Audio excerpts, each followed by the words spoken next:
केंद्र व राज्य शासनाने शिक्षकांसाठी टीईटी परीक्षेची सक्ती केली आहे। ही सक्ती अन्यायकारक असून अनेक शिक्षक सेवानिवृत्त होणार आहेत। अशा शिक्षकांनाही ह्या अटी लादण्यात आल्याने शिक्षकांमध्ये असंतोष पसरला असून आज प्रहार शिक्षक संघटनेसह अनेक शिक्षक संघटनांनी छत्रपती शिवाजी चौकात दंडवत आंदोलन करीत या शासन निर्णयाचा निषेध केलाय। टीईटी सक्तीचा निषेध करीत प्रहार शिक्षक संघटनेचे अजय भोयर, शिक्षक संघटनेचे नेते विजय कोंबे यांच्या नेतृत्वात आंदोलन करीत शासनाच्या या निर्णयाचा निषेध करण्यात आला।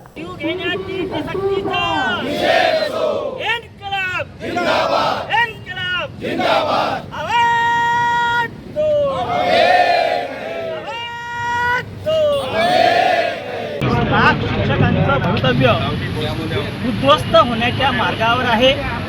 शिक्षण क्षेत्र पूर्ण कोलमडून जाण्याच्या स्थितीमध्ये आहे आणि या राज्यामध्ये या देशामध्ये सेवेच्या 20-25 वर्षानंतर असा कोणताही विभाग नाही की ज्या विभागामध्ये 20-25 वर्षाच्या सेवेनंतर त्यांना एखाद्या परीक्षेच्या अटीच्या आधारे त्यांना पदोन्नती किंवा सेवेतून मुक्त करणे अशा प्रकारची ही टीईटीची अट जी शासनाने लादलेली आहे किंवा सुप्रीम कोर्टाच्या निर्णयानुसार होऊ घातलेली आहे।